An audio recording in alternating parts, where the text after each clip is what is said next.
Mesdames et messieurs, bonsoir.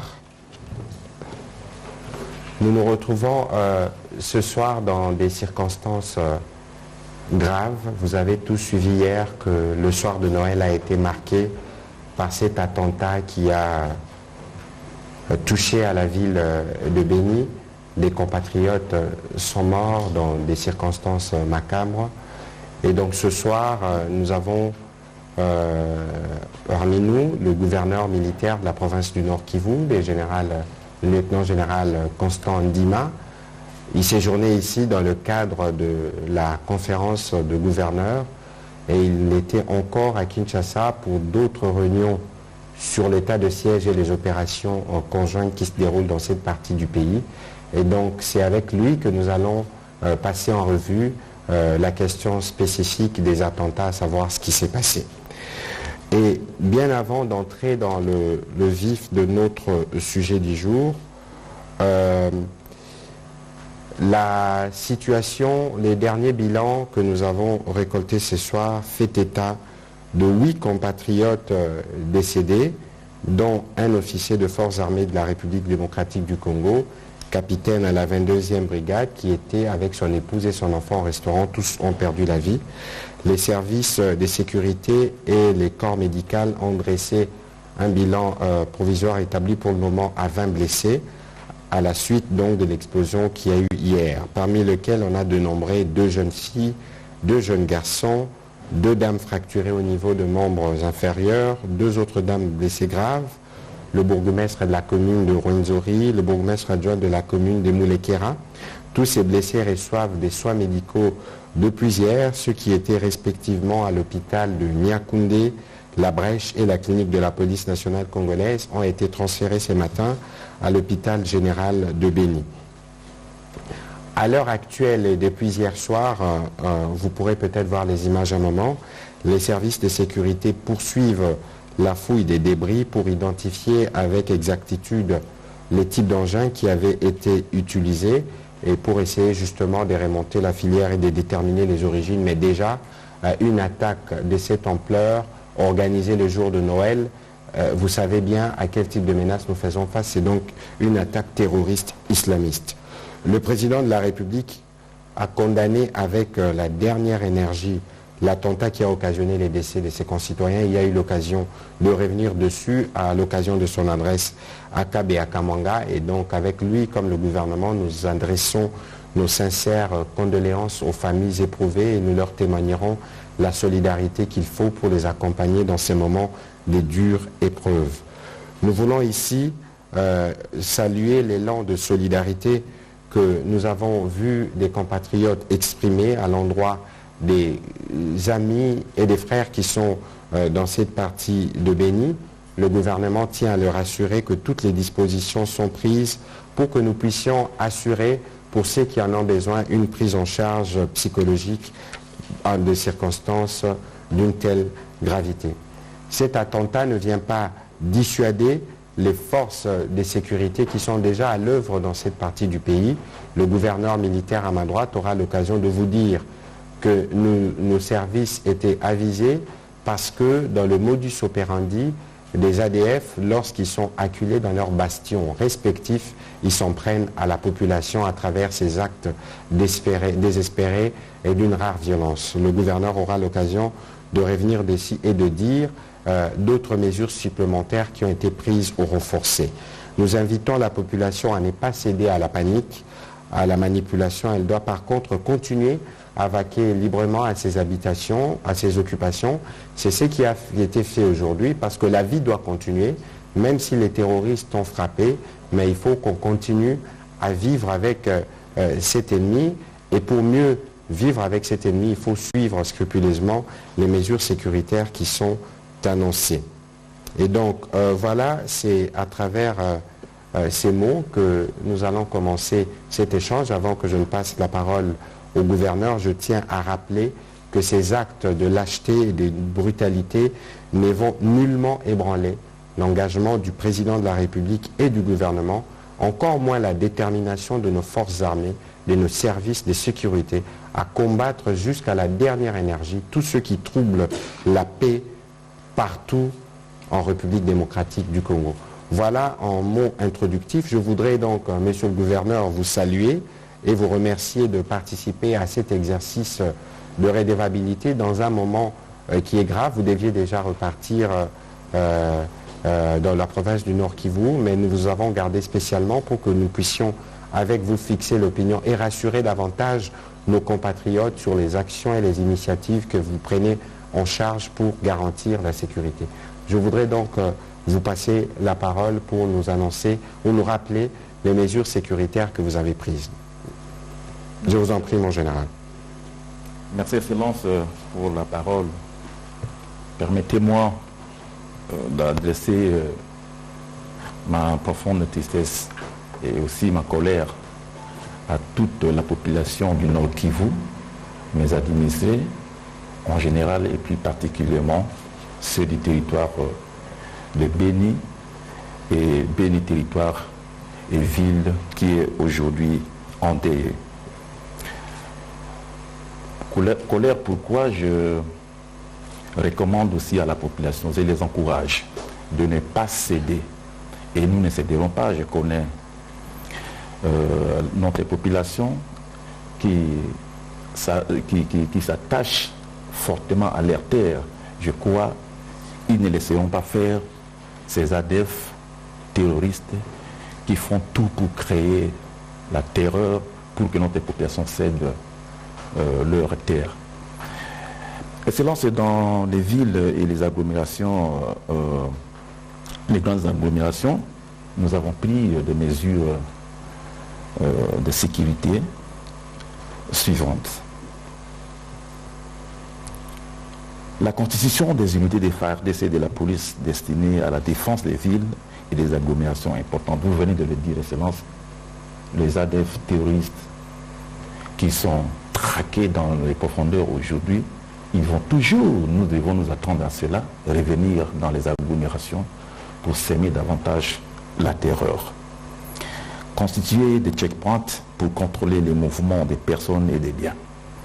Ce que nous le faisons et nous allons le renforcer.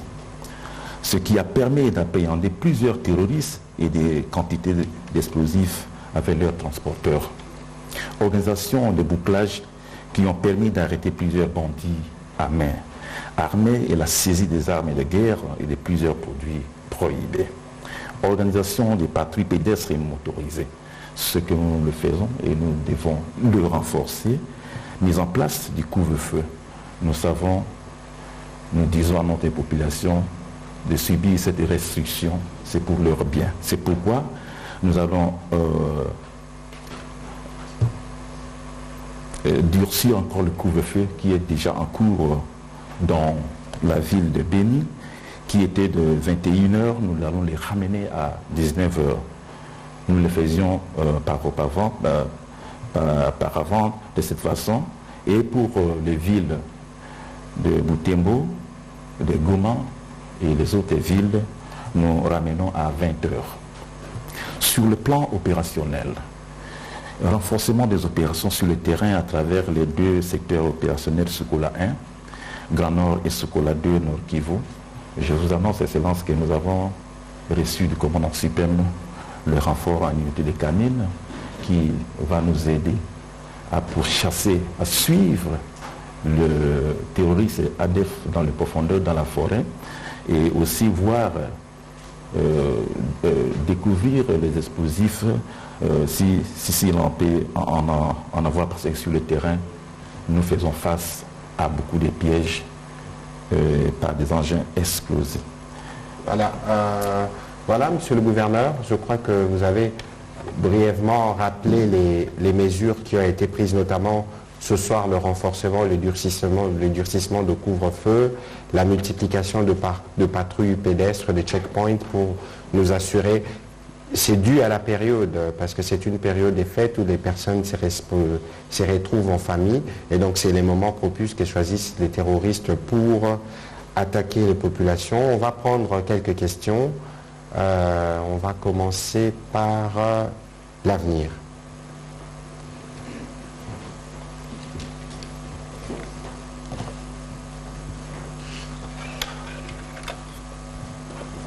Merci, Excellence, pour la parole.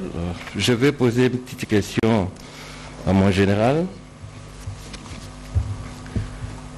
Vous venez de dire que vous avez pris beaucoup de mesures et la menace en question, vous avez déjà été annoncée.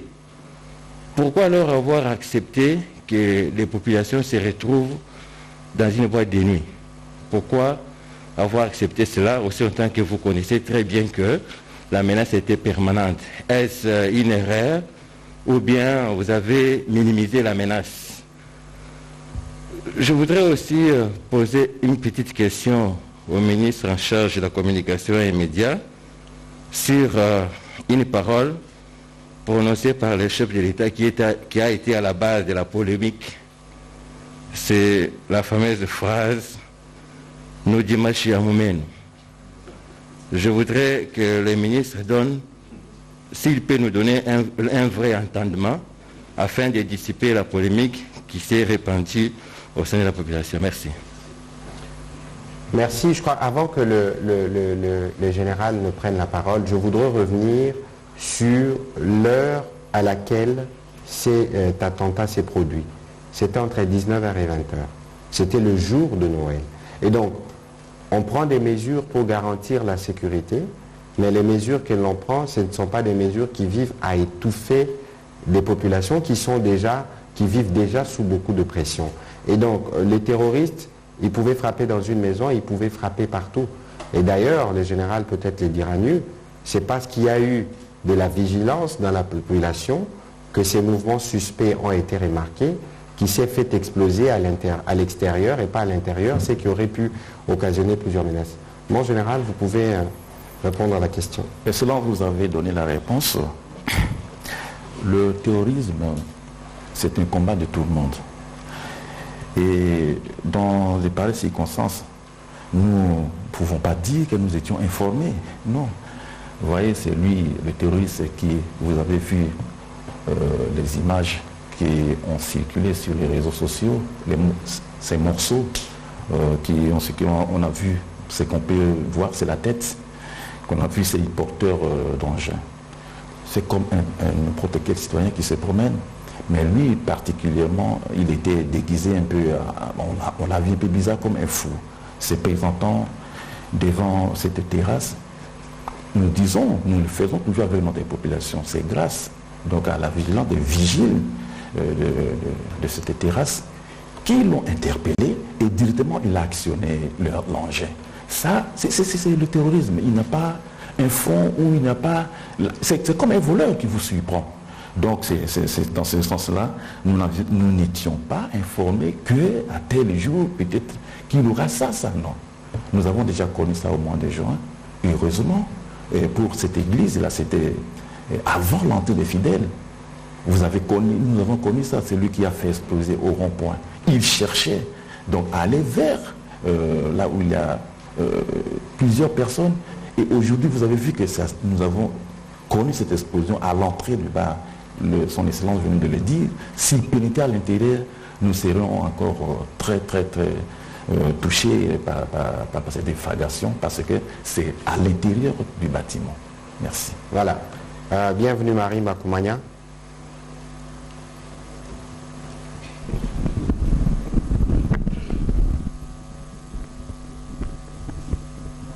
La question s'adresse au général.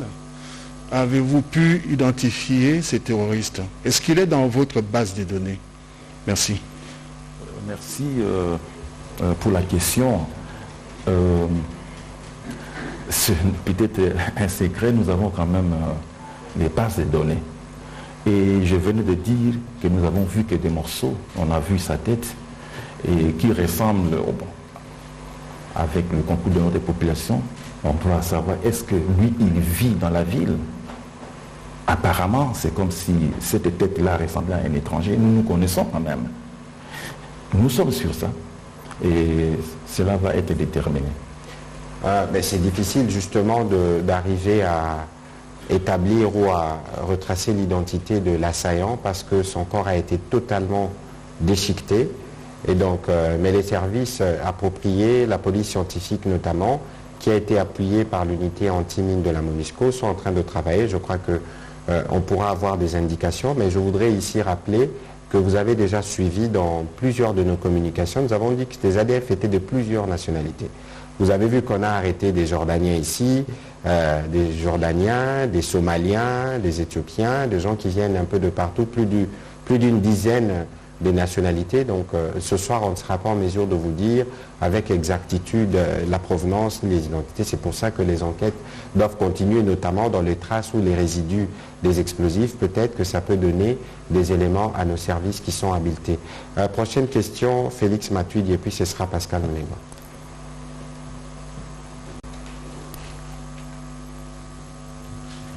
Merci pour la parole. Je commence d'abord par le gouverneur du Nord Kivu. À votre arrivée à Goma pour la prise de vos fonctions, vous avez prononcé une phrase en lingala « Eloko nini oyo esilakate ». La population avait vraiment salué cette phrase. 7 mois après, on vous sent un peu fatigué. Est-ce par rapport à la sécurité qui continue toujours dans la province du Nord Kivu? Et si vous avez demandé de vous évaluer, comment allez vous-même vous évaluer?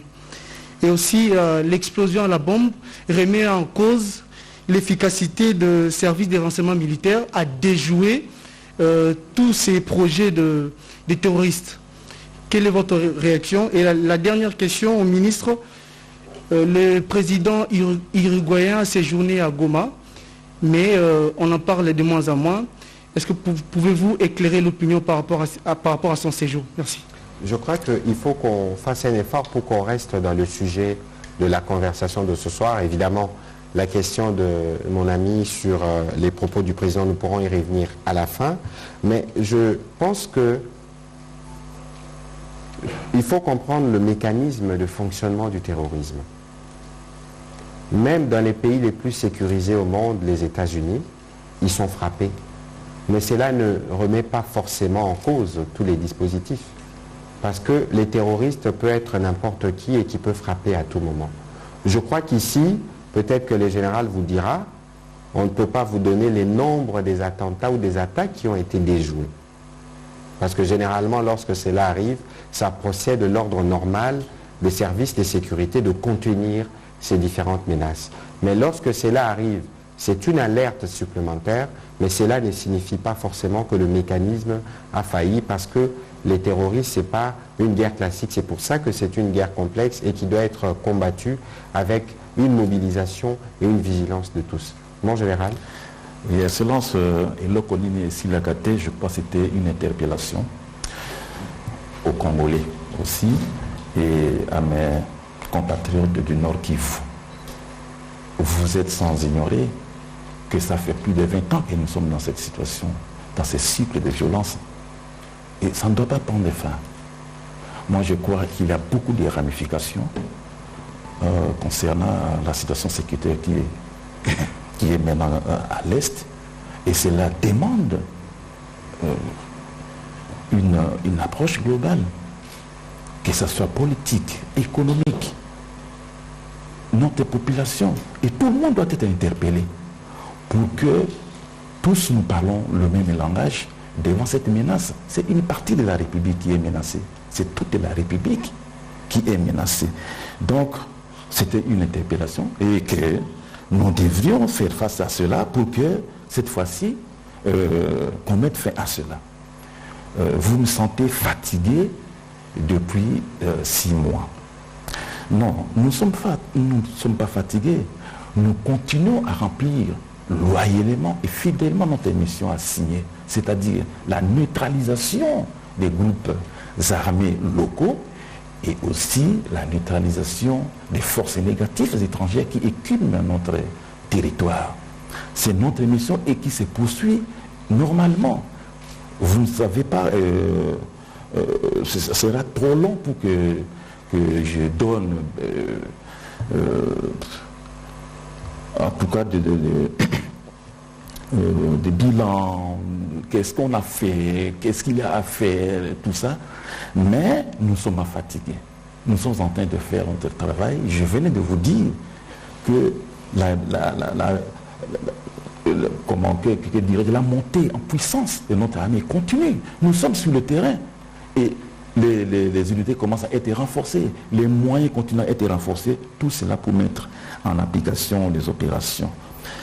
Et vous me dites aussi sur le plan économique, non, nous sommes gouverneurs de province, nous avons aussi la conduite des opérations, mais aussi l'administration du territoire, avec tous les projets de la province qui doit se poursuivre normalement. Et ça, c'est notre population qui doit nous juger, parce que dès notre entrée, nous avons aussi fait beaucoup de choses, que ce soit sur le point de vue des structures, que ce soit sur les infrastructures, que ce soit sanitaire, de la jeunesse, ainsi de suite. Et nous sommes en train de travailler comme gouverneur à part entière, en dehors de la conduite des opérations. Nous ne sommes pas fatigués. Voilà, Pascal Mulegua. Et puis ce sera Oscar Mbal. Merci. Je pose ma question au lieutenant général Constant Ndima. Mon général, pour fabriquer une bombe explosive, pour enfiler les gilets, c'est déplacer avec, débarquer devant une terrasse. En tout cas, c'est tout un processus. Vous avez échappé à la question de mon collègue. Y a-t-il des failles dans les dispositifs mis en place? Parce que vous nous parlez des patrouilles, vous nous parlez des checkpoints. Pourquoi est-ce que cela n'a pas aidé à prévenir en fait cet attentat? Monsieur le ministre, vous parlez en fait d'une attaque terroriste et puis vous avez ajouté islamiste. Que voulez-vous insinuer par là? Est-ce que la RDC est-elle sous la menace de Daesh et que la communauté islamique, peut-on lier les deux? Merci. Mon général va me compléter, mais c'est tout ce que nous disons tous les jours. Vous avez suivi depuis de longs mois que l'ADF a fait allégeance à l'État islamique. Et d'ordinaire, les ADF sont connus, nous connaissons leur foi, sans vouloir aller dans la stigmatisation. Et vous regardez le jour où cet attentat s'est produit, vous regardez le jour, les lieux où l'attentat du 27 juin s'était produit, vous avez la réponse. C'était dans une paroisse. Mais qui peut s'attaquer à une paroisse un dimanche matin, le jour de Noël où tout le monde célèbre la nativité? Qui peut avoir une idée de cette nature-là si ce n'est pas quelqu'un qui a été recruté et qui a été bardé de matière pour faire du mal? Donc je crois que par rapport à la nature de l'attaque et par rapport aux circonstances qui ont précédé cette attaque, nous ne pouvons arriver qu'à cette conclusion. Pourquoi? Parce que avec l'armée ougandaise, nous avons commencé des opérations sur terrain. Vous avez suivi, vous avez vu les images, que les bastions, par bastion, peut-être qu'on vous partagera les photos des bivouacs pour voir à quoi ça ressemble. C'est des camps d'endoctrinement, des formations qui ont été touchés en plein cœur et qui le seront davantage. Parce que ces terroristes se réfugient dans la forêt, dans des zones qui sont difficilement accessibles. Vous avez vu que après les débuts des opérations, il y a eu des travaux, des génies qui ont été effectués pour ouvrir justement les voies et permettre aux forces de sécurité d'arriver sur des sites qui ont été identifiés par des renseignements, notamment avec les technologies récentes, avec des drones et tout les restes. Et donc, aujourd'hui, pour nous, cela est bien clair. Cela est bien clair que nous faisons face à une menace terroriste islamiste. Nous avons plusieurs éléments qui convergent et qui permettent d'arriver à une telle conclusion. Mon général. Merci pour la question. Son Excellence vient de le dire. Dans les profondeurs, là où c'est tous les bastions, nous avons des positions là-bas, même avant les opérations conjointes. Vos troupes sont là-bas, dans des positions que vous appelez Madina par exemple. Il y a des grottes, il y a des bunkers qui nous a coûté beaucoup de sueur, beaucoup de sang et beaucoup d'énergie, beaucoup d'argent. Et au moment où je vous dis nos militaires, même avant les opérations conjointes, s'y étaient déjà installés. Et vous savez, ces militaires-là, comment ils vivent là-bas? Même pour boire de l'eau, il faut leur amener de l'eau par hélicoptère. Vous voyez? Le ravitaillement de même. Un militaire blessé, pour le sortir de là, il faut une section. Une section, c'est-à-dire 11 personnes. Alors, les engins pyrotechniques avec des charges explosives, que avec votre veste, vous pouvez aussi le porter. Mais vous pouvez aussi le porter sur vous. Non, j'ai dit ceci. Pascal n'est pas terroriste. Non, il n'est pas terroriste. Avec votre veste, vous pouvez aussi l'enfiler. Mais c'est la population. Les gens sont en train de circuler.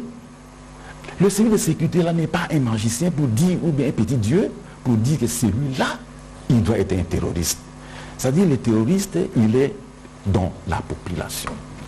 Excusez-moi, il est fondu dans la population.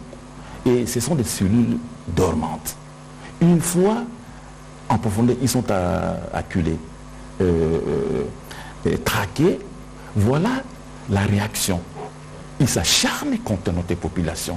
Ils sortent dans des agglomérations. Mais en sortant dans les agglomérations, c'est comme d'autres citoyens. Comme d'autres citoyens. C'est difficile. On le connaîtra peut-être quand il est arrêté. Ou tu vois, nos vigiles de cette terrasse l'ont vu assez bizarre. Et ils l'ont juste arrêté au moment où ils savaient qu'il a été connu, directement suspecté plutôt. Il actionne et voilà l'explosion et nous avons connu. Donc c'est difficile de dire lutter contre les terroristes, il y a un front où nous pouvons nous mettre comme ça pour sécuriser. Non, ils circulent, ils sont là, il peut être même un motard, il peut être transporté, ainsi de suite. Donc ce sont des choses vraies, le terrorisme, ça passe comme un voleur. Merci. Et ça frappe. Je crois que pour finir sur cette question, le risque zéro n'existe pas dans tous les dispositifs sécuritaires. C'est pour ça que justement, par rapport à la complexité de cette menace, et c'est ici le lieu de louer la bravoure de la population de Béni qui collabore avec les services des renseignements lorsqu'il y a de mouvements suspects. Et donc, ce qui s'est passé, il faut considérer que c'est une interpellation supplémentaire pour continuer la vigilance, pour être en mesure de déployer un dispositif plus important parce qu'il y a des risques, parce que plus nous allons les traquer là où ils sont, plus ils voudront s'apprendre à des populations innocentes. Et donc, c'est pour ça que nous lançons un appel à la vigilance et que tout le monde doit être en mesure de remarquer de faux mouvements, les signaler aux autorités. Prochaine question, ce sera Oscar Mbal et puis ce sera Benoît. Excellence, merci pour la parole que vous m'accordez. J'ai eu à couvrir les activités à Béni, à Bunia, à Irumu, dans les secteurs opérationnels. La guerre que la RDC connaît dans sa partie orientale, c'est une guerre d'usure. Son Excellence l'a dit, plus de 20 ans. Plus de 20 ans, la partie Est constitue aujourd'hui les ventres mous. Les ventres mous sur le plan sécuritaire. Mon lieutenant général, si le chef de l'État vous a choisi, c'est compte tenu de votre background. Vous êtes un militaire aguerri. Vous avez fait des prouesses sur la ligne de front et le dévolu du commandant suprême est tombé sur vous. Ma question est celle-ci. Parce que l'impression que nous avons, l'insécurité commence à se déporter. Maintenant, des attentats qu'il y a en Ouganda, maintenant c'est en plein cœur de la ville de Goma. Qu'est-ce que j'ai dit? Béni. De Béni. Je ne suis pas un prophète de malheur. Il faut contenir vraiment cette situation. La question, qu'est-ce qu'il faut concrètement? Parce qu'aujourd'hui, on parle d'une guerre asymétrique. Vous savez, ils sont dans la forêt. Les massifs de Ruenzo, c'est une forêt touffue. Ça fait plus de 20 ans qu'on entend ces discours. Qu'est-ce qu'il faut faire exactement aujourd'hui pour qu'on puisse mettre fin à ces cycles d'insécurité dont vous avez parlé? Parce que ça n'a pas commencé aujourd'hui. Les Congolais sont friands de la sécurité. Ils veulent ils veulent festoyer, ils veulent jouir des richesses de leur pays. Qu'est-ce qu'il faut concrètement pour arrêter ces cycles de violence dans la partie est de la RDC? Pas cette histoire de terrorisme, ça a commencé depuis très longtemps, on n'en faisait pas un cas, mais aujourd'hui on commence à confirmer qu'il y a du terrorisme dans la partie est. Moi j'étais à Béni, il y a eu des bombes artisanales qui étaient jetées au marché de Béni, heureusement à son temps, ça n'avait pas explosé. Mais l'histoire commence à se répéter. Qu'est-ce qu'il faut pour arrêter? Je pense que c'est ça ma question. Merci. Voilà. Bon, général. Il faut combattre le terrorisme. Il faut combattre le terrorisme. C'est ce que nous sommes venus de faire. Et combattre le terrorisme aujourd'hui ne peut pas être le seul problème de la République démocratique du Congo. Vous voyez? D'autres pays ont reconnu effectivement que les ADF sont un mouvement terroriste. Notamment les États-Unis, le Canada et plusieurs. Tout à fait. Et les autres ne les reconnaissent pas encore. C'est-à-dire que c'est une histoire assez très complexe. Il faudrait qualifier ces terroristes en mouvement véritablement terroriste. Et aussi, on ne peut pas combattre le terroriste seulement par un pays. Vous venez de le dire, c'est transfrontalier aujourd'hui. Raison pour laquelle nous menons aujourd'hui cette opération conjointe avec le PDF. On ne sait jamais. Hier, c'était la Mozambique. Vous avez appris ça. Et c'est toujours cette cellule qui se détache. Et ils vont, ils reviennent. Demain, ça peut embaser toute l'Afrique centrale. N'est-ce pas les 5 pays du Sahel en connaissent et ça perdure. C'est-à-dire aujourd'hui, nous continuons avec les efforts que nous sommes en train de faire, avec les moyens de la République, avec notre population, et demain aussi avec la communauté internationale pour mettre fin à cette situation. Moi je crois, c'est ça, c'est comme ça qu'on peut lutter contre le terrorisme. Le terrorisme, lui, il peut frapper à n'importe quand. Un ADF peut prendre un avion, venir ici. Un ADF peut prendre l'avion, descendre à n'importe quel territoire. Ça ne doit pas être seulement un problème qui concerne la République démocratique du Congo aujourd'hui. En tout cas, ça dépasse la République démocratique du Congo. Nous avons besoin de conjuguer les efforts, y compris les efforts internationaux. Merci. Je crois que le général a raison, parce que lorsque vous regardez les terrorismes aujourd'hui, même les Américains, ils sont à la tête d'une coalition mondiale de lutte contre Daesh. Le général a parlé du Sahel. Vous allez dans les bassins du lac Tchad, là où il y a le Boko Haram. Vous regardez des pays comme le Tchad, le Nigeria, le Cameroun. Le terrorisme est une menace qui se combat en coalition entre États. Et c'est ce que nous faisons chez nous pour un cancer qui s'est métastasé, et surtout que les ADF sont originaires de l'Ouganda initialement. Et donc, il y avait un besoin pressant d'isoler, de combattre fortement cette menace, parce que nous faisons face à d'autres impératifs sécuritaires qui ont d'ailleurs motivé la décision du président d'instaurer un état de siège dans cette partie du territoire national. Pour rappel, là-bas, nous devons faire face à deux types de menaces. Les menaces de groupes étrangers, notamment les ADF, les FDLR, et les menaces des groupes armés locaux qui sont comptés par centaines. Je ne voudrais pas ici parler d'autres menaces entre guillemets auxquelles nous devons faire face, la faim et les autres problèmes sociaux qui sont entachés à cette partie du pays. Donc aujourd'hui, nous voulons être sûrs que nous avons mis en place, mis en œuvre un programme stratégique qui nous permet de mettre fin à la menace la plus violente. Parce que la guerre des ADF, les statistiques qui m'ont été données tout à l'heure, a déjà fait 3 à 4 000 morts. C'est énorme. C'est énorme. Ce ne sont pas autant d'Ougandais qui sont morts du fait de cette œuvre des Ougandais qui sont venus chez nous depuis une bonne dizaine d'années. Et donc là, la détermination du président de la République est sans faille, et c'est partagé avec les autres chefs d'État de la sous-région, parce que vous avez sûrement lu qu'il y avait une cellule terroriste qui a été découverte au Rwanda.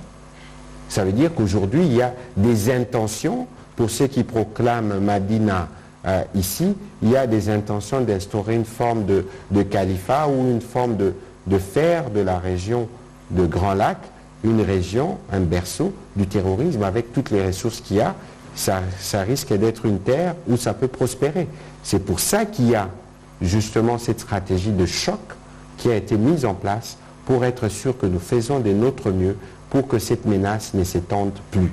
Et vous pouvez compter sur la détermination du président de la République, du gouvernement, pour tout mettre en place, y compris avec nos partenaires de la sous-région, mais pourquoi pas une coalition mondiale? On espère vivement que la coopération avec l'armée américaine reprendra vite. Ils ont des experts qui sont venus pour voir dans quelle mesure on va vers la fin du terrorisme dans cette partie de notre pays. Prochaine question, Benoît Niembo.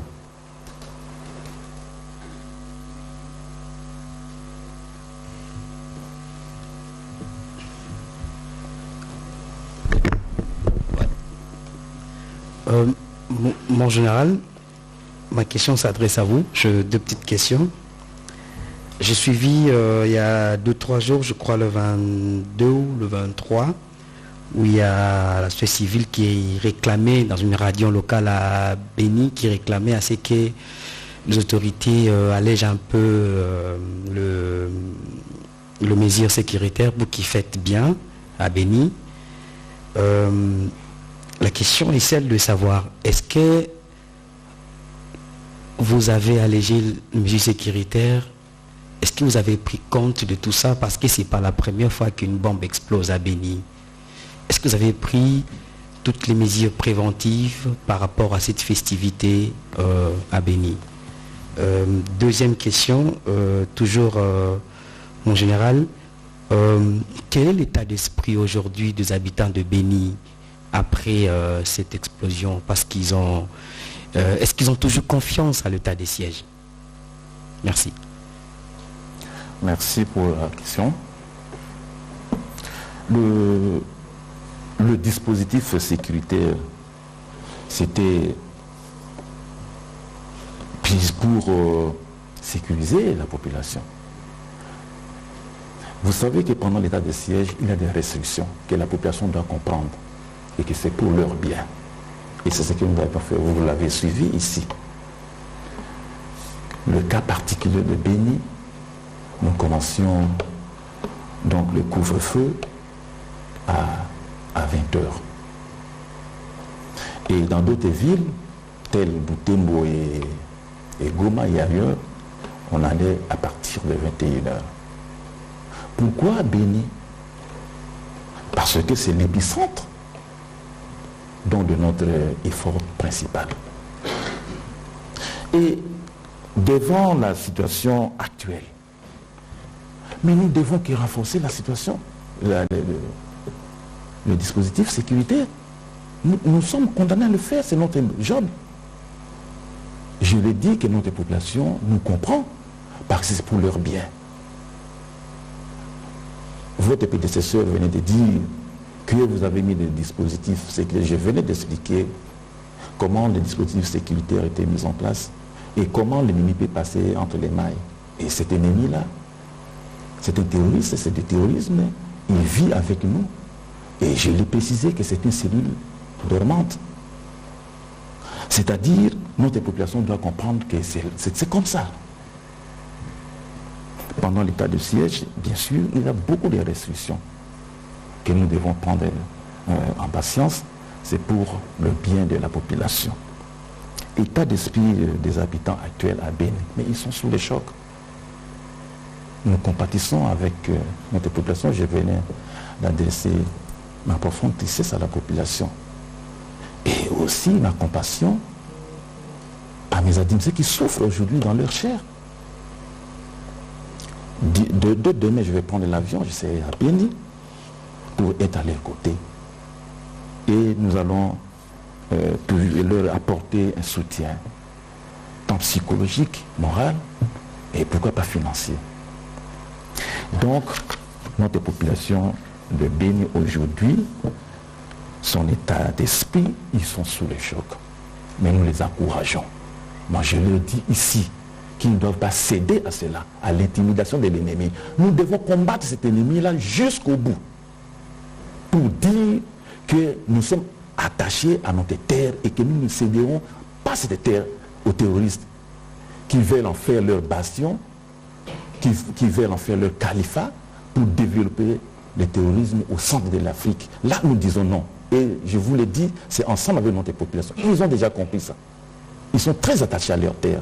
Merci. Merci beaucoup, mon général, pour les réponses. Je vois que les questions se bousculent, les temps aussi. Alors, on va prendre une question rapidement pour 4 intervenants parce que nous devons terminer à 20h.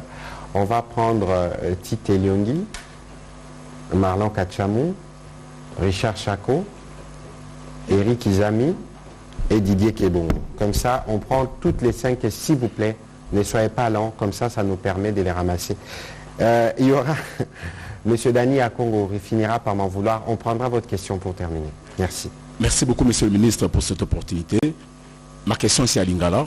2 petites questions. La première question, Monsieur le Ministre, Touyambi, ma réaction, il y a Batou Mingi, pour ne pas dire Bakonzi Mingi Yamboka, Tolandi Jean-Pierre Bemba, Tolandi réaction, il y a Moïse Katumbi, Petongi Toyeba, Nangambo Nayo, ministre Mouyaya, Oye Salemi Abeni, Makaniste Mezanini. Deuxième question, Monsieur le Ministre, Tozali Wapina, où est le processus, il y a démobilisation, réinsertion, où est la option moko par excellence, pour gérer problème, il y a guerre, il y a Est, par voie diplomatique, il y a Sabiso, Tozali Wapi, pe mécanisme ni bozo sala po ete bawe basimbi mantu kitango supona nzala to na lokoso bote bazonga penda na raison. Bon, alors je veux vous répondre directement. D'abord, nous saluons les différentes réactions des acteurs politiques de premier plan après ce qui s'est passé. Ah, Nakoko Tangope Naningala. Parce que face à cette nature de menace, nous ne pouvons qu'être unis. C'est le genre de moment où toute la nation se rassemble autour du président de la République, derrière nos forces armées, des forces de sécurité, pour que nous puissions tous ensemble nous assurer que nous faisons tout pour combattre une menace commune et existentielle à notre nation, parce que la population de Béni a été longtemps meurtrie. Et nous pensons qu'il est important qu'un véritable élan pour ce qui concerne les opérations militaires et sécuritaires se décide au sein de la classe politique pour que dans la paix, pour que dans la concorde, nous puissions nous dire que nous tous, on a concouru à régler les problèmes sécuritaires parce qu'ils durent autant d'années. Narodobanalinga Laboé, biso gouvernement, Makambo et l'équipe na Béni, n'a réaction nyonso, yabakambi, yaba parti politique au babimisi, et la kisi ke biso nyonso tolingi kinya, ezonga mesikawana. Tokoki ko swana, tokoki ko potana, pona Makambo etali ba positionnement politique na biso, c'est normal. Mais leur menace est comme qu'on toucher une itamboka. Leur natango tozo célébrer Noël. Binomo boye bindenge Kongo mobimba. Naba pasi nabiso tozela kamukolo ana poto sangana naba famille nabiso. Mais mukolo ana ba eko attaquer biso. Je crois que tout leader politique ne peut que condamner cette initiative et ne peut que soutenir. Et j'espère que Siko Yotorota là, comment on va créer un véritable élan pour que naba polémique nabiso. Nakoswana na biso toyebake o yetali ko batela ekolo o yetali sécurité mutu asakana nango te. Donc l'initiative et cette réaction des hommes politiques est une réaction à saluer. Ça prouve que nous tous, comme le général a dit tout à l'heure, nous tenons à l'unité et à la sécurité de notre pays. Bon, sur la question de la démobilisation, on y répondra bientôt. Je ferai venir dans le cadre d'un briefing le coordonnateur du PDRCS. Comme ça, il vous donnera le point dans les détails. Mais pour nous, c'est un pilier majeur de la stratégie, notamment pour ce qui concerne les groupes armés locaux. Marlon Kacham. Monsieur le ministre, j'ai une question pour vous. Et puis, on avait dit une question à chacun, mais bon, allez-y. La même question sera complétée par le gouverneur. Monsieur le ministre, nous étions tous ici à Kinshasa. Nous avons suivi avec bien évidemment, je ne sais pas les mots que je dois utiliser pour accentuer cela, avec attention, acuité, les déclarations du président de l'Assemblée nationale, mais aussi de son vice. Il a dit ceci: quitter les groupes armés. Il faisait cette déclaration à l'endroit des autorités, de certaines autorités de ces pays, mais également des députés nationaux. Et son vice-président, Jean-Marc Abound, a relayé cette même déclaration: quitter les groupes armés. Vous, à votre niveau, au niveau de l'État congolais, qu'est-ce que vous avez déjà fait? Est-ce qu'il y a des enquêtes qui ont été menées pour déceler ces gens qui sont des mèches avec les groupes armés, avec l'ennemi? Qu'est-ce que vous avez déjà fait? Monsieur le gouverneur, sur le terrain, est-ce que vous arrivez à traquer, je pèse bien les mots, traquer, entre guillemets, l'ennemi qui est déjà infiltré ou qui s'est déjà infiltré au sein de la population, ou vous les faites par complaisance? Merci. Oh là là. On va prendre la prochaine question et nous y répondrons tous en une série. Merci pour la parole, monsieur le ministre. Merci pour la parole, monsieur le ministre. Ma question, la première vaut pour vos deux, le ministre de la Communication et Médias ainsi que le gouverneur. Où sont passés ces chefs coutumiers qui pouvaient jeter de l'opprobre ou, je ne sais pas, un mauvais sort, envoyer des abeilles, je ne sais pas quoi on nous a raconté par nos parents à l'époque de Moulélé et autres. J'étais en fin novembre. Avec la question, s'il vous plaît. J'ai posé la question, parce que les premiers complexes, on dit que nous devons nous tous mettre la main à la pâte pour résoudre le problème, combattre l'ennemi qui vient chez nous. Est-ce qu'il vous arrive de consulter ces gens-là qui pouvaient faire du mal à ceux qui viennent nous embêter? Fin novembre, j'étais au Nord Kivu, j'ai rencontré même monsieur le gouverneur, à qui j'avais posé un certain nombre de questions. Il disait que ce sont souvent les jeunes gens qui sont instrumentalisés par l'ennemi comme pour venir faire du mal. Alors vous avez installé, avec l'aide des autorités à partir de Kinshasa, félicitations pour le gouvernement, l'INPP qui est arrivé là-bas pour lancer la formation de jeunes, ainsi arriver tant soit peu à les occuper utilement. Aujourd'hui, la question c'est, la tendance est-elle à voir venir les jeunes vers la formation ou pas? Et la dernière, qu'allez-vous faire pour maintenir, déterminer ces populations que vous dites être choquées, particulièrement ceux qui sont à Béni, parce que le coin devrait quand même être béni, mais il semble qu'il porte un peu mal son nom, Béni. Béni. Et je reste convaincu que Béni est béni. Richard Chacon. Merci beaucoup, monsieur le ministre. Mon général, je vais revenir sur ce qui s'est passé lundi dernier à Goma. Il y a eu ville morte, mais qui s'est transformée en manifestation. Il y a eu mort d'homme. Vous avez promis de traduire en justice les organisateurs de cette manifestation. On peut savoir où est-ce que vous en êtes et comment vous pouvez expliquer que le fait que quand il y a manifestation de la population qui n'est pas armée, mais que les forces de l'autre puissent user des armes à feu. Merci. Merci. Didier Kebongo.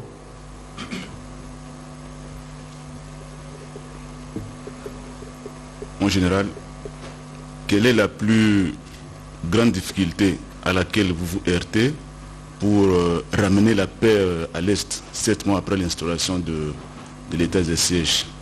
Et puis, êtes-vous optimiste sur le retour de la paix dans cette partie du pays à plus ou moins longue échéance? Merci d'être allé droit au but. Dernière question. Merci pour la parole. C'est Daniel Congo des Scoops.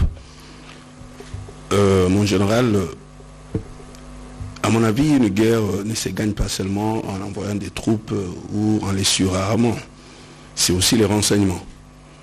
Est-ce que aujourd'hui, notre armée est capable de couper le pont de ceux qui arment nos ennemis? Parce que jusqu'après 20 ans, ils sont toujours armés, ils sont toujours approvisionnés. Qu'est-ce qui se passe pour que cela ne s'arrête pas? Et puis, une petite sous-question. Ces ennemis qui sont quand même des étrangers chez nous, nous ne pouvons pas dire qu'ils connaissent notre forêt plus que nous. Vous avez esquissé une certaine complicité au niveau national ici. Pardon? La complicité. Parce que pourquoi ces hommes, ils continuent d'être armés, et pendant que chez nous, un collègue venait de le dire bientôt, on demande à nos autorités, à certains de nos autorités, de quitter les groupes armés. Et ils s'entêtent. Et ça continue. Voilà. Qu'est-ce qui se passe? Merci. Voilà, je veux commencer, le général va me compléter, je reprendrai la parole pour conclure et notamment pour répondre à la question de notre ami de la RTGA. Alors, Marlon Kacham a parlé quitter les groupes armés, qui est venue une expression encore qu'il faudrait peut-être retrouver le contexte dans lequel le président Mbosso l'avait dit et comment cela a été repris. Mais pour nous, comme gouvernement, nous ne voulons pas aller dans... Les problèmes sont connus à l'Est. Parce que c'est des problèmes qui durent depuis 20 ans. Et vous regardez, lorsque nous parlons des ADF, ils y sont depuis 20 ans. Donc forcément, il y a eu des habitudes qui se sont créées. Ils se sont mariés, ils se sont communautarisés, ils vivent dans la population. Et parce qu'il s'est développé qu'une forme d'économie de guerre dans la sous-région, parce que si nous devons regarder la complexité des questions là-bas, c'est aussi lié à la présence des richesses. Il faut produire du café, il faut produire du cacao, il faut avoir le contrôle sur un certain nombre de choses. Et donc, il faut situer l'interpellation du président Mbosso dans cet ordre-là. Ça veut dire que les populations ou même les collègues députés de cette partie du pays endurent de vrais sacrifices. Parce qu'ils doivent faire face quotidiennement à des électeurs qui décèdent, à des attaques. Vous avez suivi encore des relents, des attaques dans le Rutshuru et tout le reste. Aujourd'hui, l'idée, c'est d'arriver à faire une coalition. Parce que nous avons instauré l'état de siège. Si vous suivez, on vous dira qu'il y a des interpellations qui se font, il y a des services qui opèrent, mais malheureusement, tout ne peut pas être amené sur la place publique. Parce qu'au-delà des déclarations qui ont été faites, il y a un suivi qui a été fait au niveau des services, notamment de renseignement, pour arriver à retracer qui l'un ou l'autre peut avoir. Nous suivons par exemple sur les réseaux sociaux, nous voyons qui partage quoi, qui dit quoi, de quelle manière cela est dit, et les travails de service, c'est de justement arriver à remonter pour retracer, parce qu'on ne peut pas dire qu'il n'y a pas des gens qui tirent un certain profit de cette situation d'une manière ou d'une autre. Cela doit être dit parce que c'est aussi cela, une facette de la complexité de la question. Mais maintenant, ça c'est le problème. Ça c'est le diagnostic.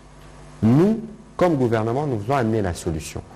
La solution, le président de la République y était pendant 3 semaines. On se dit, il y a des problèmes qui requièrent une diplomatie régionale.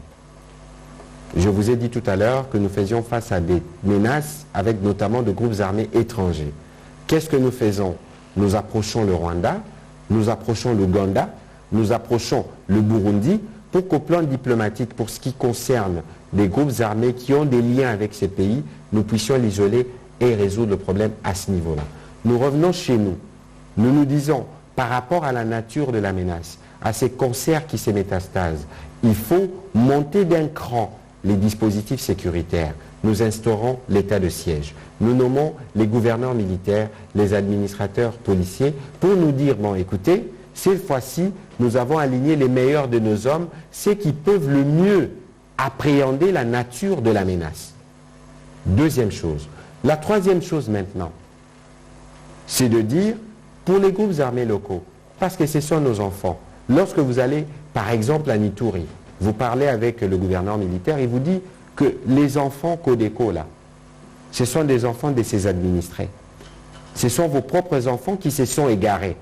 Comment vous gérez? Est-ce que vous leur opposez la puissance des feux de l'armée ou est-ce que vous dites, nous les approchons pour voir si nous pouvons les récupérer?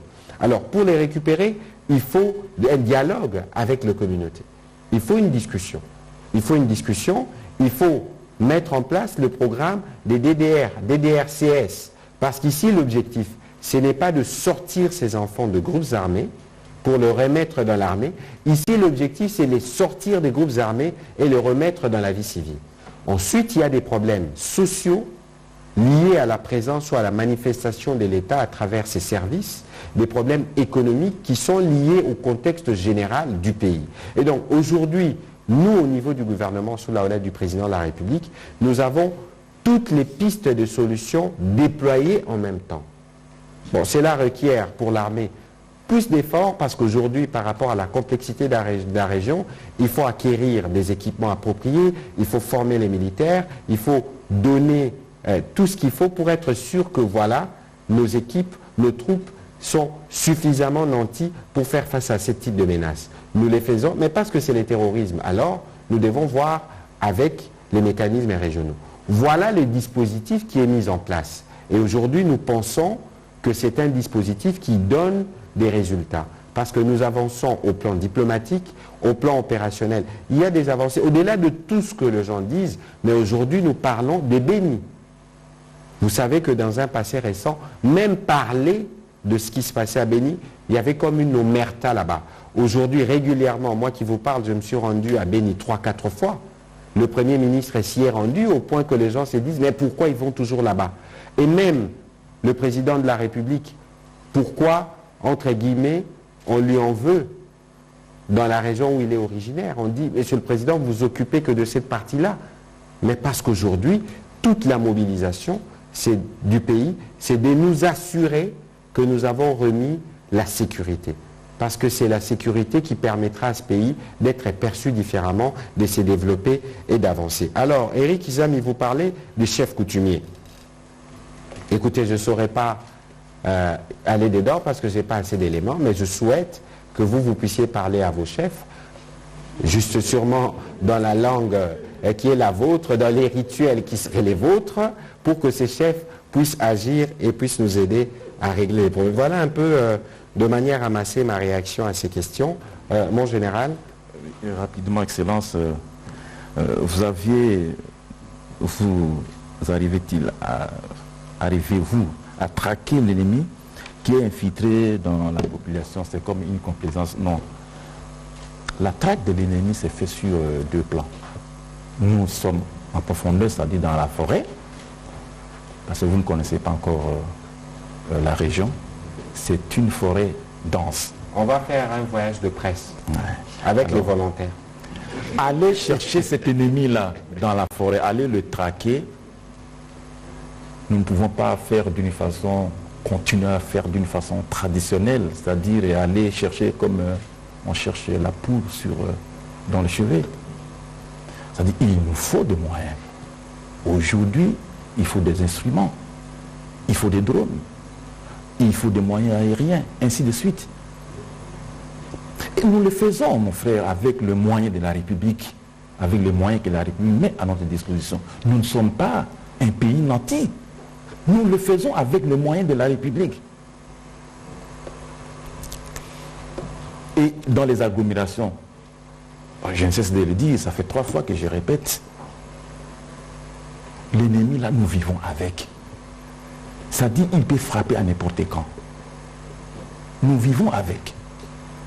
Et c'est pourquoi nous cessons de dire à notre population de toujours nous accompagner. Et nous avons la foi. Si vous m'avez posé la question, si je suis optimiste, oui, je le suis. C'est la mission qui nous est donnée et nous allons l'assumer. Les jeunes qui se rendent ou ceux qui sont traqués, vous les récupérez. Dernièrement, vous avez ouvert, ce n'est pas moi, c'est le silence, le ministre des Emplois qui a inauguré l'INPP à Goma. Oui, mais là, c'est une organisation, je crois, son Excellence vient de le dire, dès que le PDDRCS va se mettre en place en activité, je crois, ça prendra, moi je ne peux pas embrasser ceux qui se rendent, mais j'aurai trop dans les bras. Donc je m'occupe des opérations, les rendus, tout ce qui est orientation dans les formations, ainsi de suite. Il y aura des gens qui vont, ou des structures qui vont s'en occuper. Le récent événement de Goma, c'est vraiment de l'intoxication. Je vous assure, ce n'est pas facile de gérer l'intoxication. Et vous voyez un intellectuel tout fait qui se met devant, il dit, je suis ici à la Grande Barrière. Je ne sais pas, ceux qui connaissent Goma connaissent la Grande Barrière, mais c'est la frontière de la République démocratique du Congo et de la République sœur du Rwanda. Et à cet endroit-là, il a tous les services. Ceux qui ont vu l'image, c'était la journée. Et il était le seul à voir entrer cette police-là, les policiers rwandais, donc à Goma. Et plus encore, il a dit qu'il est médecin. Bon, je peux dire qu'il est un grand intellectuel. J'ai suivi jusqu'à la mairie. À la mairie. C'est-à-dire, tout le monde, les services, la communauté de sécurité ne voit pas ça pendant la journée. Et c'est comme ça. On jette ça dans la population. Et ça va dans tous les sens. Et c'est ce qui a enchanté, c'est que vous faites allusion. Les difficultés, bon, j'ai déjà répondu, si vous êtes optimiste, j'ai dit oui, je suis optimiste. Moi je crois que ça va, c'est terminé. C'est pourquoi j'ai fait d'ailleurs dire à la population que là on est ici la il faut ici là. Vous ne croyez pas que ça doit se terminer? Et alors, il faut ici là. Le renseignement, depuis tout ce temps, qui arme les groupes armés, mon frère, c'est depuis 1997 qu'il y a la succession des rébellions, des guerres à l'Est. Pendant tout ce temps-là, mais ce sont les armes légères qui circulent. Et les armes légères, mais c'est tout le mafia autour de ça. Pendant que nous sommes là, nos frères, les groupes armés locaux qui avaient pris les armes, vous connaissez le mobile? Mais c'était lutter contre les envahisseurs et protéger notre population. Je crois les Maïmaï se disaient comme ça. Mais aujourd'hui, et c'est cette raison, dans les territoires de Massissi, Niragongo, Rutshuru, Lubero, Walikale, peut y avoir encore raison. Au contraire, nous devons, ils doivent cesser avec l'insécurité et soutenir les forces armées. Prenons l'exemple de la chefferie des Bachou. Jadis qui n'était pas touché par les ADF. Aujourd'hui, après la conquête de Moalika, on voit les ADF réapparaître dans les Bachou. Nous déployons rapidement les unités pour neutraliser ces ADF. Et voilà, nos frères, les groupes armés locaux, quels mobiles, ils doivent encore s'acharner aux forces armées qui luttent contre les ADF qui égorgent notre population. Les renseignements font son travail et ça dure. Il y a eu des années passées, plus de 20 ans que les armes légères circulent dans cette province. Les ennemis sont étrangers. Existe-t-il de complices à l'intérieur? Je crois son Excellence venait de donner quand même cette réponse. Quand l'honorable président de l'Assemblée dit « sortez des groupes armés », c'est comme on dit à Lingala,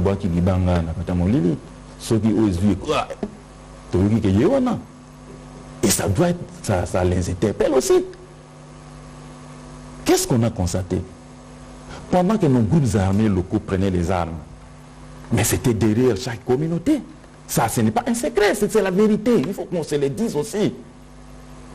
Mais quand on dit qu'il y a des communautés, mais dans les communautés, il y a des parents, il y a des leaders, il y a des gens qui peuvent dire que non, maintenant, ça a trop duré, ça doit cesser. C'est dans ce sens-là que l'honorable président a dit, mais sortez de là. Il n'a pas pointé quelqu'un pour dire, il a lancé un appel. C'était ça. Merci.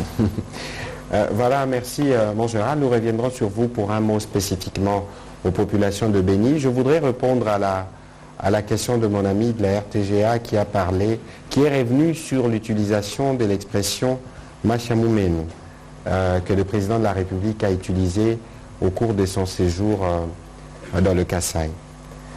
D'abord, je crois qu'il y a une nécessité pour nous tous de commencer à apprendre nos 4 langues nationales. Moi, j'en connais déjà 3. Je suis un apprenti en Chiluba. Je serais heureux de recevoir de cours. Mais lorsque vous allez chez les Mongos, lorsque vous saluez un Bokulaka, on dit toujours Bokulaka Losako. Et le Bokulaka vous répond et la Kanjakomba. Ou plein d'expressions. Et donc, le président de la République s'est retrouvé dans un cadre, je dirais, familial. Même si sa famille reste la République démocratique du Congo, comme pour nous tous d'ailleurs. Et il parlait en langue locale. Parce qu'aujourd'hui, si moi je vais à l'Équateur, si je vais dans le Congo central, si je peux parler en Kikongo, encore mieux. Parce que ça me rapproche davantage des populations, de mes interlocuteurs. Alors, le président de la République s'adresse à cette partie de la population qui est meurtrie du fait de la pauvreté. Regardez l'état de l'Amiba, qui était la principale compagnie qui tenait la province du Kasaï oriental, l'ex-Kasaï oriental. Vous avez les défis en termes de routes, en termes d'accès à eau, en termes d'électricité. Le président de la République, même si sa province, c'est la RDC, mais c'est là-bas qu'il tire ses racines, ses origines. Les compatriotes de cette partie du pays sont quelque part en droit de se dire « Ah voilà, lui il fera plus attention à nos questions ». Parce que si le président de la République commence à réfléchir matin, midi, soir pour régler les problèmes de sa province d'origine, donc il n'a pas compris son rôle. Le président de la République doit régler les problèmes de tout le pays, de toute la République démocratique du Congo. Lorsque vous êtes dans une position de parent, vous arrivez dans un contexte où naturellement il y a eu beaucoup d'attentes. Ne dit-on pas que les linges sales se lavent en famille? Parce que le président de la République, à les 10 ans, il a porté la responsabilité de toute la situation sociale et de toutes les difficultés que cette partie de la population endeuille. Donc il était dans son droit d'utiliser les formules qu'offre la belle langue Chiluba pour qu'il puisse s'exprimer et qu'il soit mieux compris. Il faut situer ses propos dans son contexte. Parce que ceux qui veulent le ramener en disant que lui c'est le sang de là-bas, mais le président de la République n'a-t-il pas dit qu'il était prêt à donner sa vie pour que la paix revienne dans les Kivu? Le plus long séjour du président de la République à l'intérieur du pays, n'était-ce pas dans les Kivu? Est-ce que vraiment vous allez sortir une expression consacrée dans une de nos langues, dit dans un contexte précis, pour aller vers des conclusions du genre « Ah non, nous ne sommes pas ses frères ». Mais est-ce qu'il y a meilleure preuve de fraternité, par exemple pour nos compatriotes de Goba, que d'avoir le président installé pendant autant de temps? Et donc, vous voyez qu'aujourd'hui, nous devons commencer à bannir ces démons de tribalisme. Parce que fort malheureusement, ceux qui l'utilisent, ce ne sont pas les populations des Kasumbalesa ou des Boudjala ou des Bongandanga, ce sont les intellectuels à Kinshasa qui sont les premiers propagateurs du tribalisme.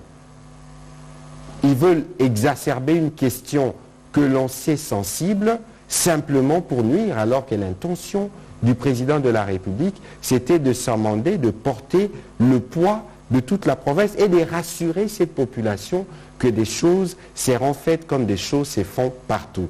J'espère que cela est bien clair et que les gens ne vont pas à la suite de mon propos, alors chercher encore des propos, ceci, cela, parce que malheureusement nous sommes doués dans ça. Mon général, je vous donne un mot pour vous adresser à vos administrés de la province du Nord Kivu de manière générale et aux populations de Béni en particulier. Je dis à toute la population du Nord Kivu d'être fort, d'être forte de suite de l'événement que nous venons de connaître, et puis particulièrement aux habitants de la ville de Béni, que je les encourage, je l'ai dit ici, et que je sais qu'ensemble nous n'abandonnerons pas même un centimètre de notre territoire de Béni. Et nous les rassurons que tout ce que feront ces ADF pour en faire leur califat, non, nous c'est la République démocratique du Congo. Nous allons faire un appel peut-être à tout le monde, pourquoi pas à toute l'armée, que nous irons tous finir là-bas pour récupérer l'intégrité de notre territoire. Ça ne passera pas. Merci. Ça ne passera pas, le général l'a dit. Aujourd'hui, ceux qui attendent le journal doivent nous excuser parce que nous étions un peu plus longs par rapport à la nature de la question. Je rappelle, on vous partagera les documents qui reprennent les bilans parce que nous avons les données détaillées des noms de toutes les personnes qui ont été tuées. Nous voulons souhaiter la paix à leurs âmes et dire que le gouvernement va assurer tous les suivis qu'il faut auprès des familles. Notamment, nous voulons aussi rappeler, un peu comme Eric Kizami a posé la question tout à l'heure, que le vrai remède à la situation que nous connaissons, c'est l'unité. Il faut que maintenant, nous tous, nous puissions construire une unité, un élan national autour de notre armée, autour du gouvernement, pour régler la question sécuritaire à l'Est. Cette attaque terroriste aurait pu survenir partout. Je crois qu'aujourd'hui, s'il y a des gens qui doutaient de la gravité des faits qui se passent dans la province, dans les provinces sous état de siège, cet incident doit nous rappeler la nécessité pour nous, tous les Congolais, de nous rassembler, de faire confiance à notre armée et à nos services de sécurité pour que nous puissions tous construire la paix dans cette partie du territoire national. Nous vous remercions pour vous être déplacés un dimanche. Ce n'est pas toujours évident, mais c'est la preuve justement de votre engagement patriotique à contribuer pour le retour de la paix. Nous disons tous Bendele et Koyate. Merci beaucoup, mon général.